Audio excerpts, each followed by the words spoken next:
Hello and welcome to another ASC Productions video. We're still stuck in quarantine, so I'm posting up another video about guns because none of my videos are making money right now, so might as well post up something that won't make me money anyways. So on your left I have my Walther P22. This is a gun that I've had since I got married nearly 12 years ago, and it has been a terrible gun. It has been absolutely an unreliable firearm. I don't think I've ever shot a clean magazine worth of rounds through it without having to clear some sort of issue, whether it be a failure to feed, failure to fire, or failure to eject. So other than that, I really like the gun. I like the ergonomics, I like the size, I like the looks. And so about a year ago I was looking, and somebody had mentioned, when I mentioned how much I dislike this gun, they're like, oh, the new P22Qs are so much better and so much more reliable, you should get one. And I kind of dismissed it, but I've heard that a number of times over the last year or so, and my daughters, my oldest being 8, has shown a great interest in wanting to shoot. However, the other 22s I have are far too big. They're full-size guns, and so they're too big for her to shoot. And so I wanted to get something smaller, and based off of budget, features, things like that, the P22 definitely was in range of what I wanted to buy. And so I decided to give it another try, because I'm not going to let my kids shoot this one. I don't trust it enough to be safe with them. So I'm going to take this one out and make sure it is safe before I let my children use it. But I wanted to go, because I have them both, I wanted to go over the differences and similarities of the two guns. I have not fired the P22Q yet. It literally got here yesterday. Today is Wednesday. I'll be able to go out shooting sometime this weekend. So first and foremost, obviously most of the changes are cosmetic. So we have a slight difference in grip, so grip styles, slides a little bit different. One big thing is, part of it's because this slide is coated in this, I don't think it's a nickel or brass, I'm not quite sure what this coating is, but it makes the gun fairly slick. And so when you go to rack, and I know it's a 22 so it doesn't have a lot of spring tension, but I find it a bit hard to get, let me drop the mag on that, I find it hard to get purchase on there without having to rely on the safety to grip it. Whereas the P22Q, these serrations go up much higher, and because it's not coated, I can grab it without having to rely on the safety lever and get a good grip on it, front or rear, to be able to rack the slide. So that, while cosmetic, is also practical. The magazines are slightly different in the fact that they both came with 2 magazines.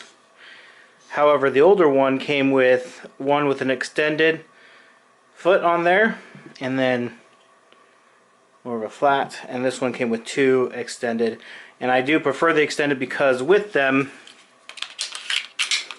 I'm able to get my pinky on there, get the gun in frame, I'm able to get my pinky on there, where with the other style there's not a whole lot of place for my pinky to go. The next difference between the two, we'll go ahead and flip these over. This is just to cover up the serial numbers. Is you'll see this hole right here. Let's bring it up to the camera. If it'll focus. That little hole there has a little switch and it has fired safe. That is a trigger lock, and you need a special key to engage that. It seems like that has been an issue for a lot of people. I never got the key. Like I said, I got this gun used when I got it, and I never received that, and it has never been off of fire. But it seems like people who put it on safe and then manipulate their gun in any way, it tends to jam the gun and cause it to no longer function properly, requiring it to be sent in for service. This new style obviously does not have that. There are really only a couple of options for this gun. There's a decocker version, which I don't have, and then a California version, but none of them have that trigger lock that I could see on the website. let's go ahead and disassemble the guns now and show really the main difference between the two that I see, which happens to be on the inside. And they both disassemble in the same way. So I'm doing this around a camera and through a camera lens, so bear with me. Alright, so the new version, and I know this is really oily. I cleaned it and I've oiled it, and I'll wipe off the oil before I go shooting, but it has a captive spring, which makes disassembly and reassembly really nice. If I go to the old version, same thing. Pop this down, slide all the way back, and then the spring, you have to be careful that it doesn't go flying across the room. And now this is not captive. So the problem is not necessarily disassembly, but reassembly. Let's look at the inside of the slides. As far as I can tell, they're identical in there. The only real difference I see is up here at the front. For a captive spring, the hole there on the front there is a little bit bigger. This wants to focus.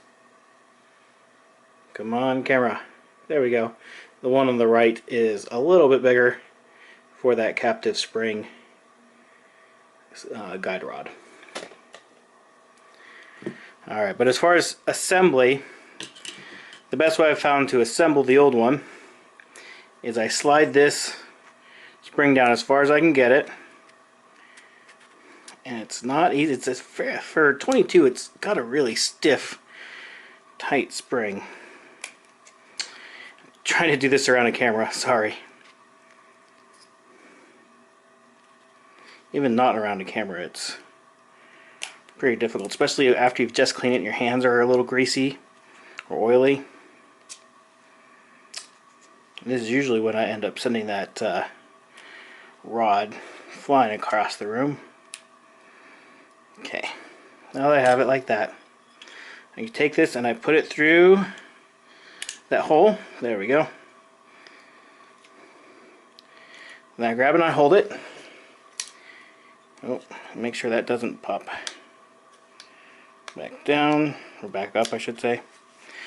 So then make sure that the barrel goes more than all the way through. You can see that spring in there just barely. You kind of have to wiggle it around till it finds the hole it goes into. It'll click into place.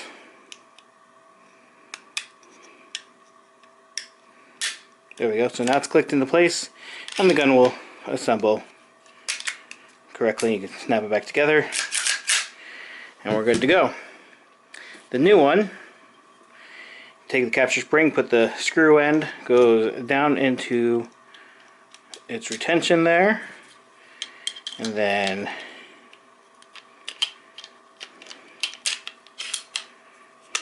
so much easier.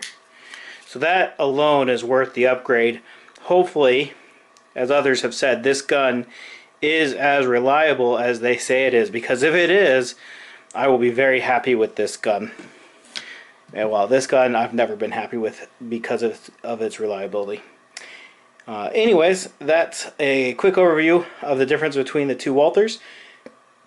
If you have any questions, feel free to ask those in the comment section down below. I'll do my best to answer those. I'm working on doing these reliability tests. I will be taking both these out and shooting them. I will be putting at least 200 rounds through each gun here, probably this coming weekend. A couple different brands of ammo.